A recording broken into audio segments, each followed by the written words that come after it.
Today we'll be talking about the Pony Express. I'm Avocado. And I'm Guacamole. The thousands of people who moved west on the Oregon Trail needed a way to get mail past the Rocky Mountains. This put the Pony Express into motion. The Pony Express has been going on since April 3, 1860. It's a long ride on horseback from St. Joseph, Missouri to Sacramento, California. The Pony Express soon ended because of the transcontinental telegraph that was invented in 1861. Telegraphs sent a lot quicker and cost less. In the end, the Pony Express lost money and became outdated. This means the Pony Express riders that were left had to go out and search for a new job. They lost a lot of horses because the riders had to switch them out every 5 miles. If any of the horses got bit by a rattlesnake or hurt, they would just leave them for dead. Since being fast was the main goal, the Pony Express went to huge lengths to keep the horses' loads as airy as possible.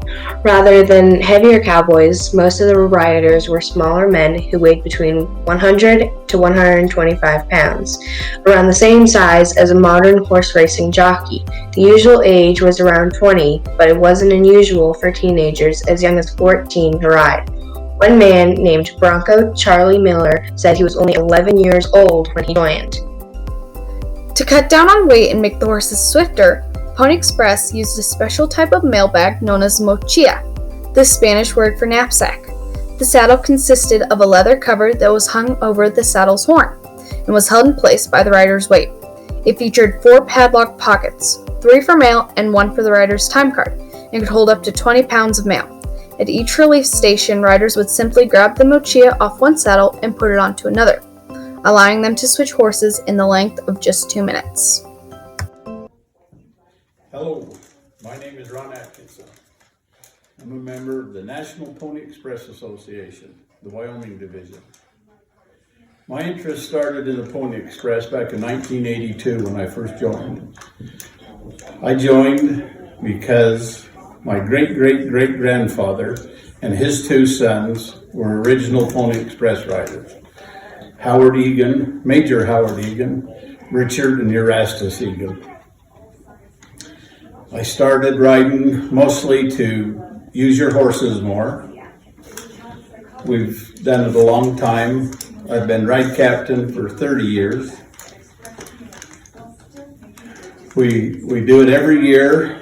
This will be my 41st year doing it. I've involved everybody I can possibly get to ride. My whole family is riding, and now I have my granddaughters riding, so we have 3 generations of riders going with me, my wife, my daughter, and my granddaughters. Like I said, I've been ride captain, and we were in charge of organizing it. We have, in Uintah County, we have 92 miles of trails to ride. We have 8 hours to get that in, and we change the mail pouch every 2 miles. This is a mochila, it's called. This is what we carry the mail in. This rides over your saddle. We have official letters from the U.S. Post Office. There's probably 500 letters we carry in each of these pouches. There's 4 pouches. We ride, once it starts, it goes from Sacramento to St. Joseph, Missouri, and we have 10 days to get it across the nation. That was the same time frame that the original Pony Express riders rode it in. We send letters that are in these.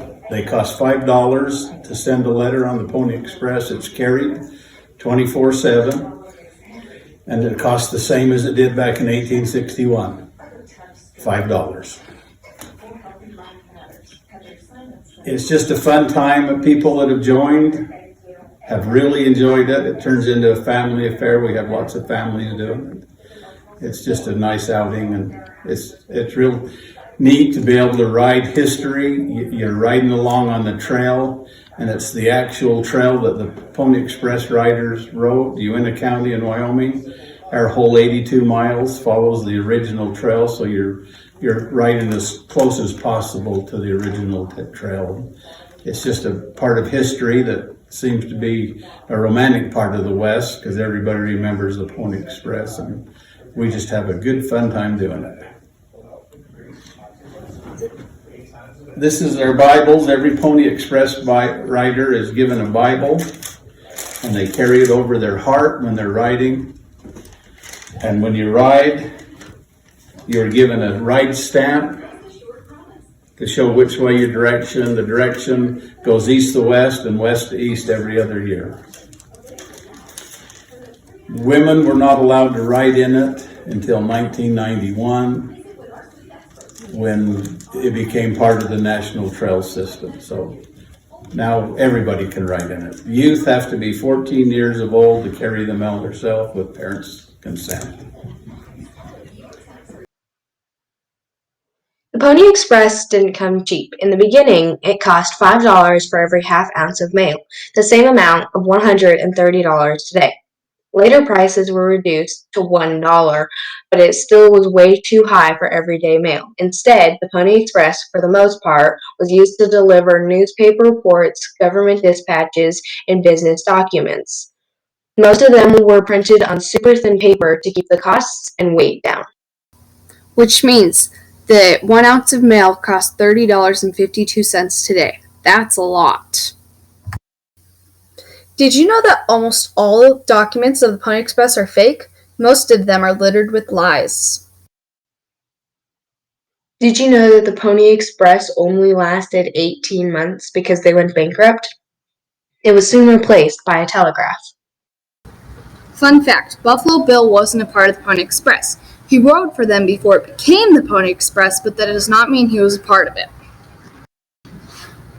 Major Howard Egan was the oldest Pony Express rider at the age of 45 years old.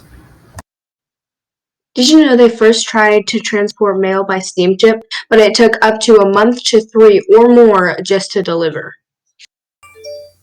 The Pony Express contributed to the ways of communication immensely. It had a huge impact on our lives today. It put our nation closer together when the Civil War was trying to tear it to pieces. It even paved the way for a faster and more advanced way of communication that the world still benefits from. On October 24, 1861, the last wires for the Continental Telegraph were installed in Salt Lake City, Utah. The next day, October 25, 1861, the Pony Express's ending was announced. Pony Express, St. Joseph, Missouri to California in 10 days or less. Wanted, young, skinny, wiry fellows, not over 18. Must be expert riders, willing to risk death daily. Orphans preferred, wages $25 per week. Apply Pony Express stables at St. Joseph, Missouri. Fun fact, the Pony Express route was about 2,000 miles long. It had 190 stations. Most of them were in Nevada, Wyoming, Nebraska, and Utah. Each rider rode 75 to 100 miles and changed horses every 10 to 15 miles. All riders were asked to carry Bibles with them, but none of them really listened because the Bible they were asked to carry was very heavy and just added more weight when the goal was cut down on weight. Indians never killed any of the riders, they just wanted to know what they were running from.